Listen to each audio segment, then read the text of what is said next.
Қанша адаммен 1000 квадрат бір күнде? 4-5 адам ғой. Бірден үйреніп кеттік қой, сразу несі жоқ қой бұның. Білетін заты. Сразу қоясың, чисто қарасың, болды ғой, сразу. Бұрын мысалы 1000 квадрат, 2000 квадратты 20-25 адам болып істейтін едік. Қазір соны 8-10 адам болып істейтін болды. Ну жағынан, смес жағынан эконом болады ол. Жаққан кезде бар ғой, расход жағынан эконом болады. Уақыттан ұтасың көп. 3 адаммен сонда бір күнде бір слой 1000 квадрат шашып кетесіңдер. Шашып жатып бастады, иә. Ал сол бір слойды қолмен 3 адам қанша квадрат жағады бір күнде? Бір күнде ұзақ болса бір 20 квадрат жағасың ғой. Мұнда, например, осы бөлменің ішінде 40 квадрат тұратын болса, біз 5 минут, 10 минуттың ішінде шығып кете аласың. 10 күн істедім, аппараттың ақшасын ақтап алдым мен. Аппаратыңыз жақсы, істеп тұр, бәрі как положено. Ешқандай кедергі жоқ. Молодец, кім ойлап шыққан болса да. Бірінші саған ереке, рахмет.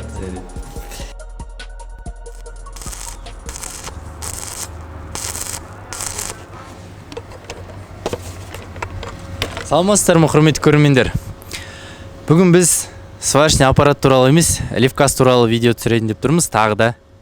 Неліктен тағы да, өйткені біздің аппарат сатып алған біраз тұтынушыларымыз аппаратты мүмкіншілігінше пайдалана алмай жатыр екен. Ал кейбір кісілер өте жақсы жетістікке жетуде, оның себебін, құпиясын білу үшін сол кісілерден сұхбат алатын боламыз. Сол үшін видео міндетті түрде соңына дейін көріңіздер.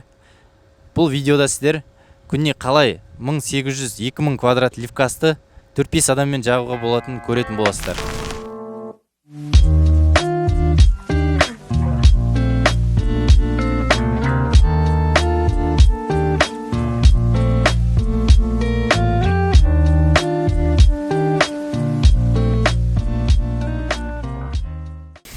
Так, біздің лифкас аппаратын сатып алған тұтынушымызға келдік.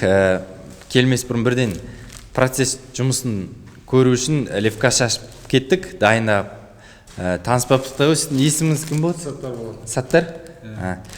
Ерназар болады. Біздің клиенттеріміз негіз көп строительдер ғой, олар көп әңгіме керек емес. Жұмыстың қалай істегені керек. Сіздердің осы аппаратты алғандарыңызға қанша уақыт болды негіз? 15 күн болды. 15 күн? 15 күнде қанша квадрат істедіңіздер? 15 күнде күніне 1000 квадрат ұрамыз қой. Жаңа мұнан шашып қана қойдық, шпатель немен, пистолетпен. Енді шпательмен тарту керек бар қарай? Иә, шпательмен тарту керек қой. Сосын? Болды, шпательмен жөндеу керек, болды, бітті ғой сол. Сосын сіздер примерно 5 томдай бітірді дедіңіздер, иә? 5 томдай. Ол шамамен қанша квадрат болады өзі? Күніге қанша квадрат болып отыр сонда? 1000 квадрат болса? 1000 квадрат қой. Бір этажда 300-400 квадрат бар, 3 этаж бір күнде істеп отырсыздар. Енді сіздер жақсы істеп жатқандарыңызды естіп жатырмыз. Сол үшін сұхбат алайын деп келдік. Өйткені біраз біздің тұтынушыларымыз мүмкіншілігін пайдаланып істете алмай жатыр екен. Сол бір жағы өзіміздің кішігірім сыйлығымызды берсек деп отырмын. Қазір осы қабырға шашу арқылы 1000 квадрат күніге қалай шашып жүргенін есептеп білетін боламыз. Қанша минутта қанша квадрат шашқанын есептейік. Шынымен бір күнде 1000 квадрат істеп жүр ма? Басайық.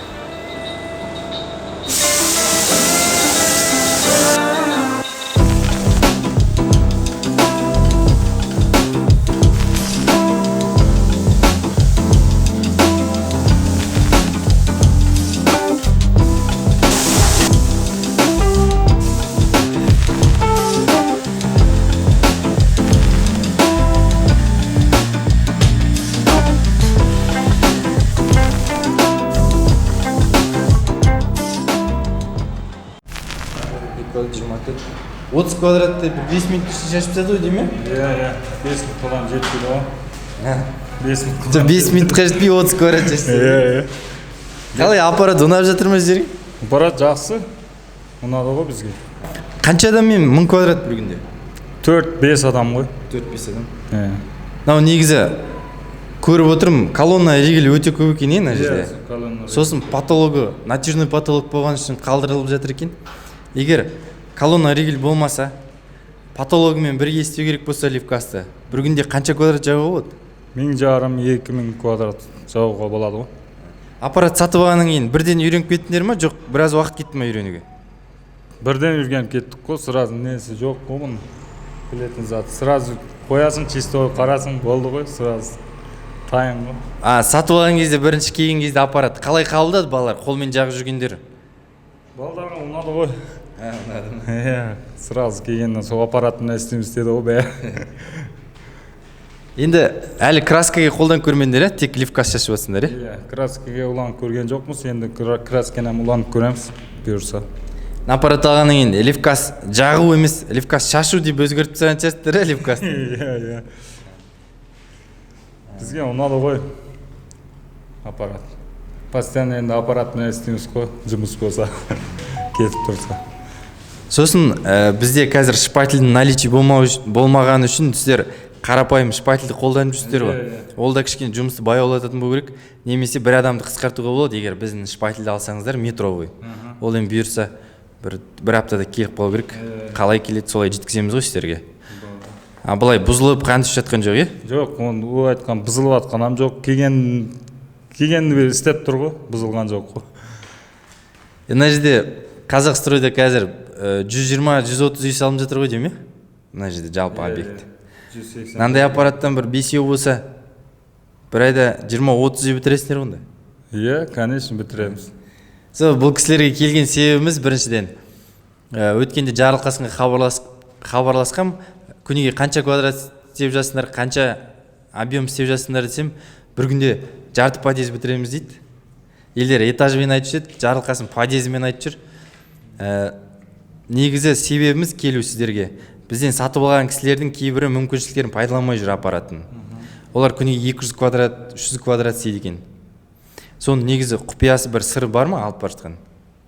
О, алып бара жатқан сыры жоқ қой. Квадрат қалай істейді? Өзі түсіну керек қой аппаратты, мен түсінемін ғой кішкене. Олар қандай кеңес бересіз 1000 квадрат істеу үшін не істеу керек олар? Жоқ сіздерге келіп үйренсін ба? Иә, бізге келсін, өздеріміз үйретеміз. Әңгіме жоқ. Ақылы ма, тегін үйретесіздер ма? Бірдеңе берсе үйретеміз. Бірдеңе беру керек. Құрғақ қасық ауыз жыртады деген, иә? Мына жерде әлі жұмыстарың көп па сіздердің? Объем жете ме? Жетеді, көп қой.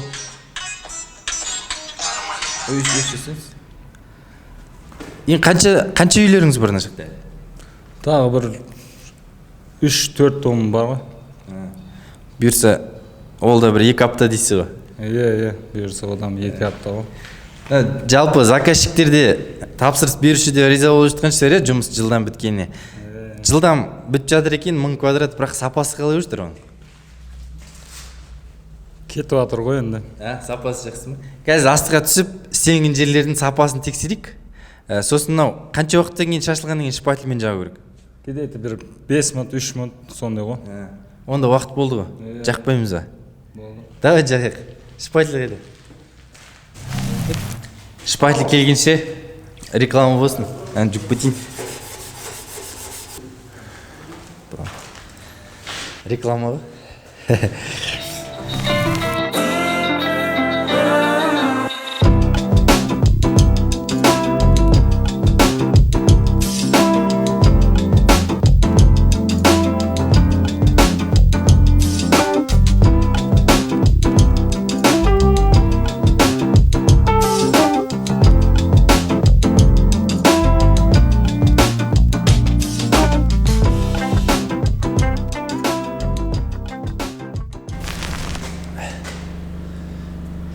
Так. Шпательмен жақтық, болды. Енді шкуркілеу керек, Иә, шкуркілеу. Мына жерде сіздер тағы бір сұрақ. 1000 квадрат бір күнде ол тек шашып кетесіздер ма, жағып, жоқ, ат көзімен бірге ма? Ат көзімен бірге ғой. Ат көзімен бірге 5 адам бір күнде 1000 квадрат, те? Қарызға ақша бар ма? Астың этаждан көрейік, тексерейік.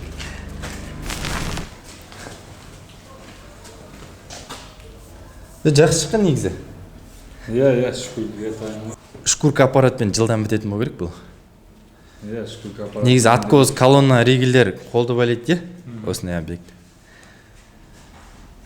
Онда біз сұхбатымызды осы жерден аяқтайық. Бұйыртса мүмкін покраскасы біткен кезде бір кеп көріп қайтармыз, жұмыстарыңыз қалай болған. Ол кезде күніге қанша квадрат краскілегендеріңізді айтасыздар. және сөз арасында айтыңыз, үйренем дегендер болса келіп үйренсе болады. Бағасы қанша екенін айтпайсыздар, өзіне айтасыз ба?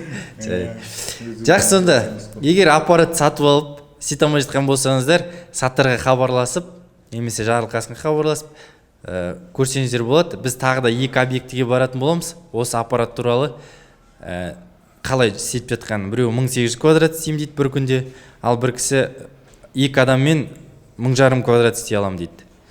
Соның құпиясын біліп қайтайық. Жақсы, сонда рахмет. Жұмыстарың жүрсін.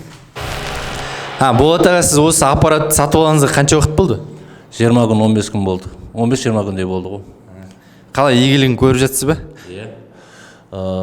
Бұрын мысалы 1000 квадрат, 2000 квадратты 20-25 адам болып істейтін едік. Қазір соны 8-10 адам болып істейтін болдық та. Біз уақыттан өту тасын, қалай айтсақ, өнімді тез боласын тірліктерінде сондай жерлер жақсы екен да. Эконом және нөл жағынан, смес жағынан эконом болады ол. Мұнда жаққан кезде бар ғой, расход жағынан эконом болады, уақыттан ұтасын көп. Кішкен нақтырақ айтайықшы, сіз күніге қанша квадрат жағып жүрсіз, қанша адаммен? 11 адам болып 1800 квадрат ұрдық. Ең бір слойдан 1000 квадрат 2 слойдан ұрып көрдік. Ат көзімен бірге ме? Иә. Бірге ол біткен соң. Иә, міне дайын отырған жер. Осы міне кешегі ұрған жерлеріміз біздің тағы. Қазір міне 3-ші слойды ұрайын деп отырмыз. Міне дайындап уже сондай болады да. Нақты қылып айтқанда 1500 квадрат нақ ұруға болады. Егер 7 адам, 6 адам болса, сондай ол кезде де эконом болады. Егер менде адам саны сәл кішкене көптеу болып тұр, 10-11 адам болып тұр, соңа енді 1800-1500 квадратқа дейін ұрып жатырмыз да. 1800 өзім ұрып көрдік. Нақты осы жерде, осы объектіде ұрдым мен 1800 квадратты. Сол кезде таң қалдық. Бұл жерде 2 күн 25 ай 2 күн жұмыс істеді бір этажда. 25 адам 2 күнде бір этажы болды. Мен 11 адам болып бір күнде болдым бір этажда. Сондай жерлерді уақыттан ұттық та біз. Сонда 4 есе жылдам болып тұр ғой, иә? Ол айтқаныңызды жылдамдығы ақиқат көрсете аламыз да біз. Уақытпен де жақсы екен. Праймер ұрғанға да жақсы, краскілегенге де жақсы, левкас ұрғанға да жақсы, барлық жерінен тиімді екен. Сіздер қандай смес қолданып жүрсіздер? Кез келген смес шашып жатыр ма? Кез келген.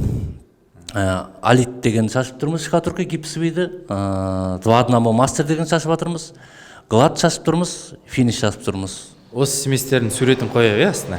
Біздің кейбір клиенттеріміз күніге 200-300 квадратқан істеп жатыр екен. 1800 квадрат жағу үшін не істеу керек? Үйрену керек па? Сіздер қалай сол жетістікке жеттіңіздер? Ала салып бірден сондай болды ма? 2 сағатқа шейін кішкене біз настройкаларын дұрыс істей алмай жүрдік, балаларымыздың өз бойынша енді өзіміз қолымызды үйрете алмай жүрдік та, 2 сағаттан кейін уже жақсы істеді балалар. Түгел шындығына келгенде ары кетсе 1-2 сағат настройкасын жақсылап алу керек, кішкене жылдамдық керек та ол жерде, особенно балалардың. Үйреніп кету үшін сізге 2 сағат жеткілікті болды ғой, иә? Балалар шпательмен істеп жүргендер қалай аппаратты бірден алып кете алды ма? Алып кетті, істеп тұр. Ешқандай кедергісіз. Даже бізде профессионалды шпательдарымыз жоқ қой, пока болғаннан кейін. Егер ол болса, может, одан жақсы болатын шығар. Біз әзір былайша жай шпательмен істеп жүрміз кішкене. Егер өзіміздің профессионал өзінің метровый шпательдері болса, өзінің ол кезде ол вообще жылдам болады, алдыға қарай кететін. Сіздерде де бұл жерде натяжной потолок екен, егер потолокпен бірге жүргізгенде, тағы да квадратура қосылатын бе? Ендеше сөзді қойып, аппараттың жұмысын бір көрсетіп жүрсеңіздер, сіздер қалай істеп жатсыздар? Дайын ба бәрі? Бір-екі шпатыл алып қайтында ма, текстейтін елеулік шпатылдан?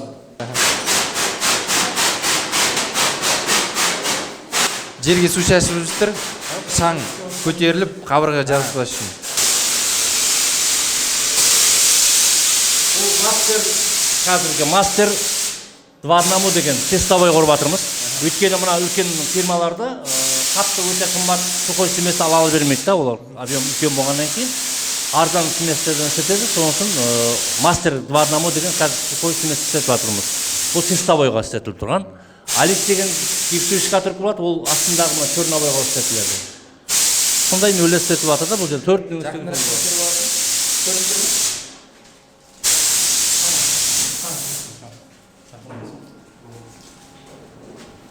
Қанша квадрат метр 1 минутқа жетпеді ғой дейм, иә?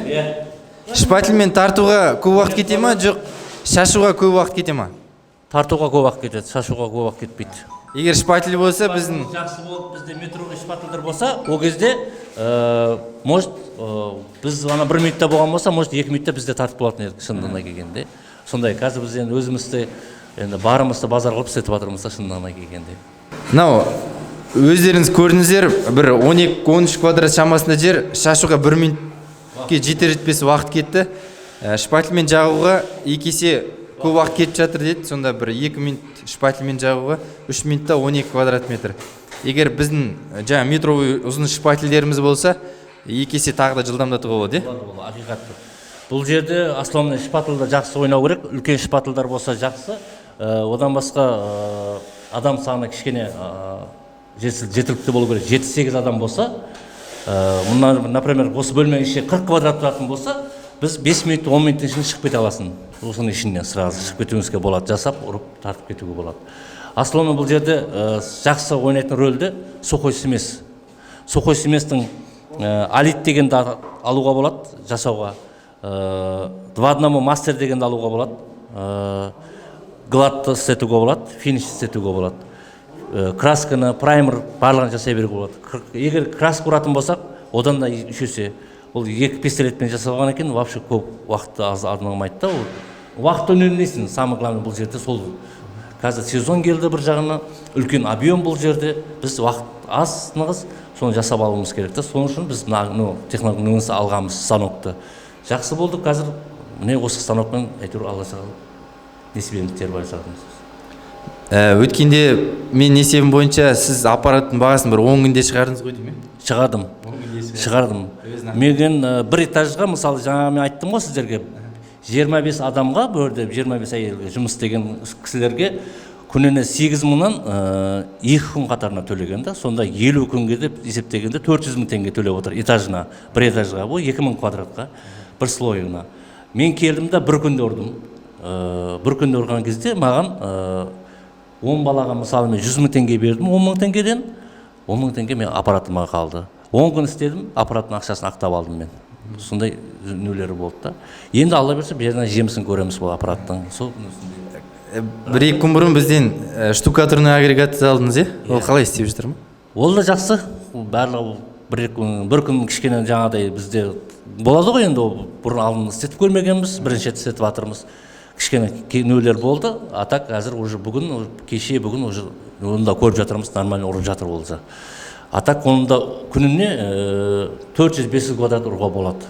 Штукатурка ол, е? Штукатурка, толка штукатурка, гипсовый, маяк менен гипсовый штукатурка. Қанша адам істеп жүрсіз? 8 адам істеп тұрмыз қазір, толка. Егер оның ар жағында 3-4-еуі маякта жүреді, қалғандары штукатуркада жүреді ізінде. Негізі лифкас аппараты сізде таза аппараттың өзінде қанша адам жүр? Басқа адамдар откоз бірдеңесін шығарып жатыр ғой. Таза аппаратта қанша адам жүреді? 2-3 болды. Одан артық қажет емес оның жанында. Қалғандары алдында бұрыштарын шығарып дайындап кетеді. Қалған барлығы дайындап жүргенге. 3 адам аппараттың жанында. Растворын дайындайды, тартады, дайындап береді. Қалғандары барлығы алдында угілдерін тартып жүреді, бұрыштарын қойып, серпянкілерін қойып жүріп, ретке келдіріп жүреді алдын. Қалған ізіндегілер тартып келеді барлығын. Сол жұмыс барлығы. Аппарат әлше бұзылып мазан алған жоқ, е? Аппаратыңыз жақсы, істеп тұр, бәрі как положено. Ешқандай кедергі жоқ. Молодец, кім ойлап шыққан болса да, бірінші саған ереке рахмет. Жақсы, онда жұмыстарың жүрсін. Игілігін көре беріңіздер. Берсе тағы да жақсы инструменттер әкеп жатырмыз. Егерде бізді көріп отқан көрермендерімізден арасында аппарат сатып алайын деп жүргендер немесе сатып алғандар болып істете алмай жүрсе, сіз үйретуге дайынсыз ба, кеңес беруге? Любое время бара салам. Айтқан жеріне барып, мен көрсетіп бере аламын. Осы қандай да жоқ. Бәріміз бауырымыз ғой. Бензин төлесе болды дейсіз. Көреміз енді. Жарайды, онда сізде болатағанда номерін қалдыратын боламыз астыда. Егер сіздерге кеңес я сұрақ болса, өзінен тікелей сұрасаңыздар болады. Біз сатушы компания болғандықтан мүмкін бір нәрсені өтірік айтамыз, мүмкін сенбейсіздер айтқан нәрсеге. Сол үшін нақты істетіп жатқан өзінен сұраңыздар. Егер өтірік айтқан болса, ол кісі дәлелдеп берсін. Айтқан, не? Сіз сенімдісіз ғой, 1800 квадрат. 100 есе сенімдімін, мен істеп бере аламын, көрсетіп бере аламын, ешқандай оны жоқ. міне болат ағамыздың кішкентай лайфхак десек те болады, өзінің жұмыстағы бір кішігірім құпиясын айтсын. Мысалға осындай черновой штукатурка деге қара сылақ міне тұр. Енді сіз қалай лифкасты жағасыз осының бетіне? Айтып жіберсеңіз. Бүйтемін оны. Бірінші мен уақытты үнемдеу үшін бірінші толқа өзін деп сеуіп шығамыз бұны. Бір слой сеуіп кетесің.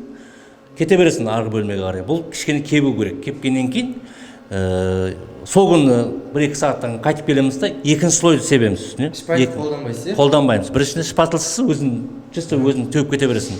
Оны ағызбай, тамызбай әдемілеп себу керек. бір типте ұстап тұрып себесін, кете бересің. Екінші слойды келген кезде, екінші слой тағы қайтадан үстіне өткізесің да, шпатымен тартасың. Сол кезде мынандай ромбы болып шығады ол стена бірдей болып. Көп жерде біздер мына патологтарда сөйтіп жатырмыз да, арғы объектілерімізде патологтар жаңағыдай сіздер айтқандай натижный патолог жоқ жерде біз мынандай бетонды жабу үшін бірінші ақтап кете бересің. Ертеңіне келеміз де екінші слойды ақтаймыз, сразу шпатымен тарта саламыз, болды, екі слой дайын. Сол кезде сіздердің мысалы уақыт үнемдейтін қайта мына үстін сылай бергенше біз ұрып тастадық та екінші екіп тағы ұрдық, болды, аппақ болып қалады, мынандай теп-текс болып шығады. Екінші слойды текстейміз оны. Ол ақиқат, ол жаңа айтамын да ұмыттым, болмаса. Енді барлығын бір күн жүріп түсіруге болады, жанында жүріп, бірақ енді бұл кісі айтып отыр. Уақыт жоқ болды. Еркеше, иә? Жарайды. Жақсынды, рахмет сізге аға. Келесі объектіге барып, ол жерде Қайрат деген бауырымыз 2-3 адаммен ақ күніге 1500 квадрат шашуға болады деп айтты маған.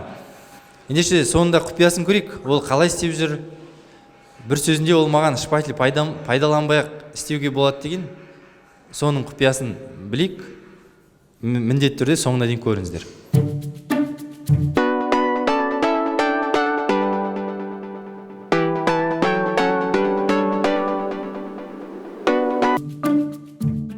Аппарат қанша болды алғаныңыз? Мен алғалы 2 ай болды, 3 ай болды. 3 ай болып кетті. Иә, 3 ай болып кетті. Қанша квадратты осы уақытқа дейін істеді бұл аппарат? Бұл аппарат осы уақытқа дейін 7000 квадрат шаштық біз. Бірақ ол 2 айда емес, просто бір күнде 1000 квадрат шашамыз біз. 1000 квадрат таза шашалады бұл. Кейде жұмыс болмай жатыр, е? Жұмыс болмай жатады, енді басылып отыр, күн салқын болып отыр да қазір. Әмбел лифкас кеппей жатыр. Бірінші слойын шашамыз, бұны кептіру керек. Екінші слойын шашалмаймыз, өйткені кеппейді. Жалпы осы аппаратпен жұмысты күніге қанша квадрат істеу туралы, өнімділік туралы түсіріп жүрміз бүгін. Соны түсіру мақсатында біз 2 объектіге барып келдік бағандан бері. Оның екеуі де үлкен объекті болды. 5 этаж, үлкен 10 этаж үйлер болды.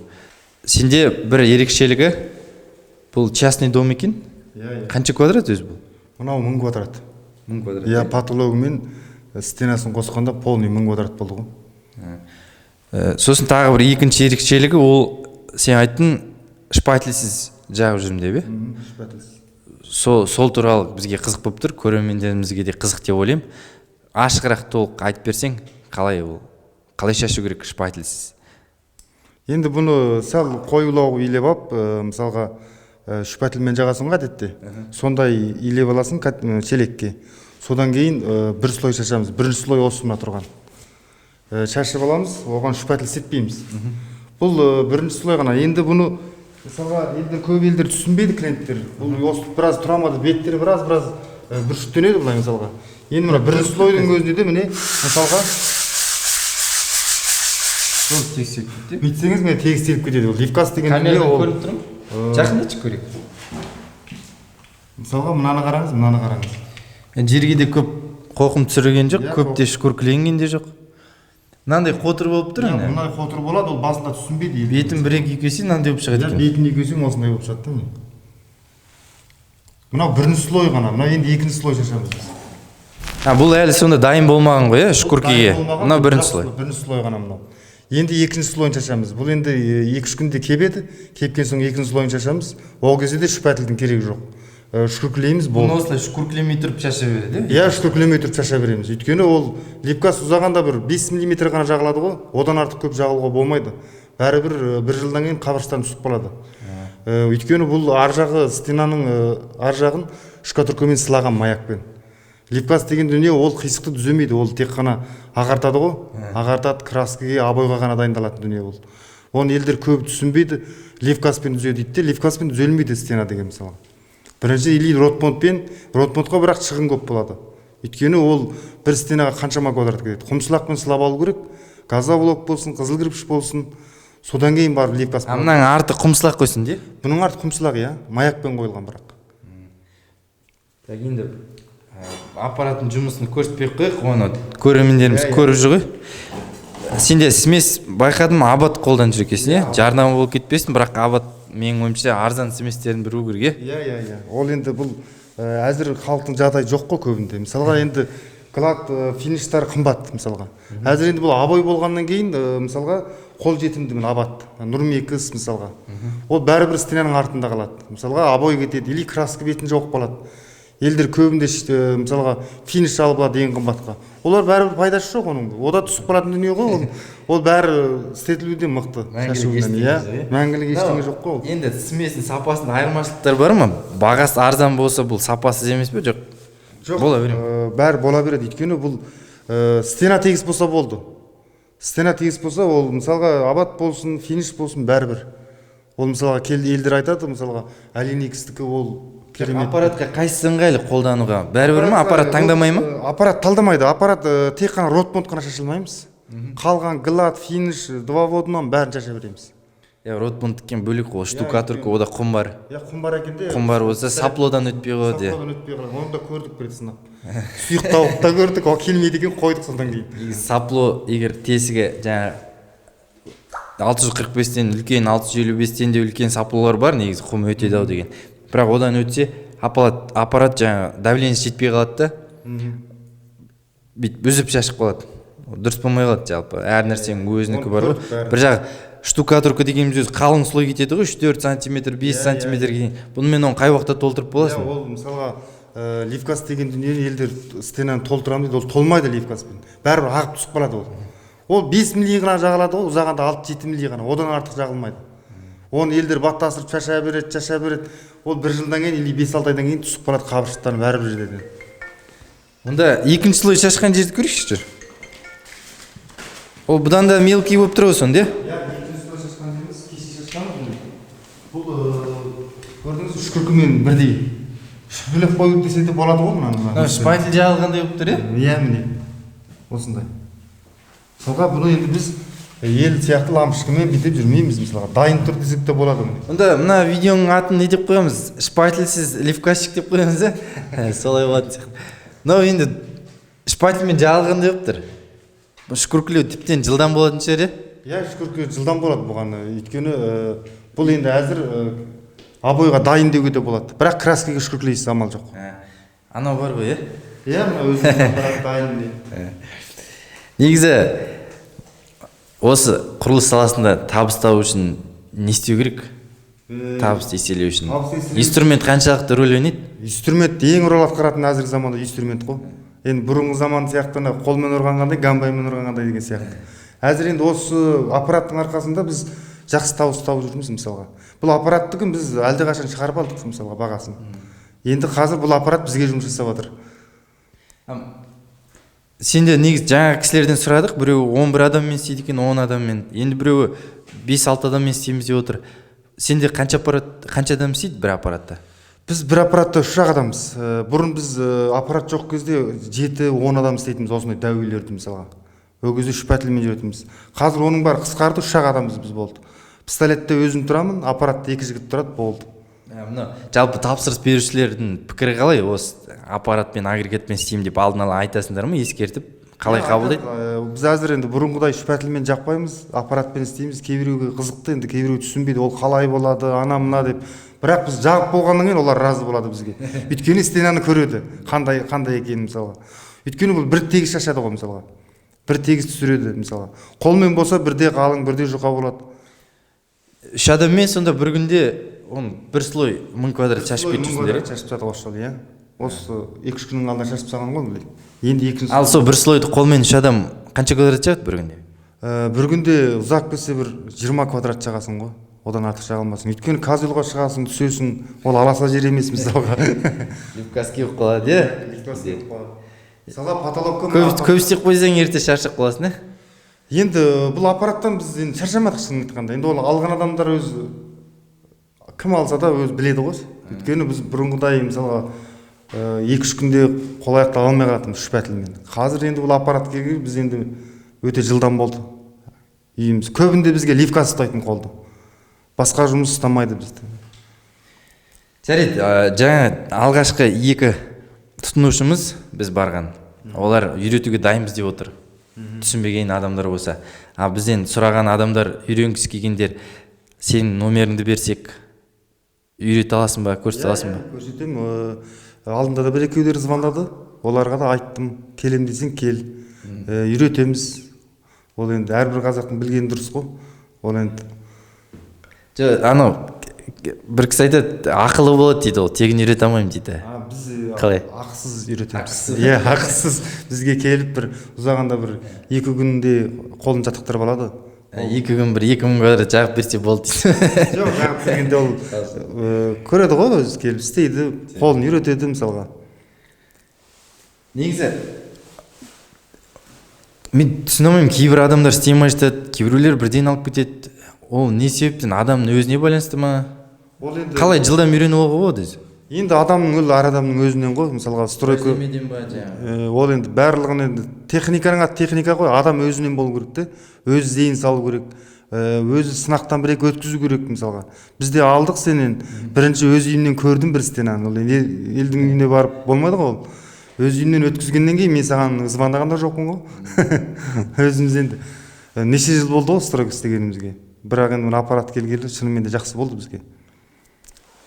Жарайды, онда жұмыстарыңа сәттілік, алға баса берсін.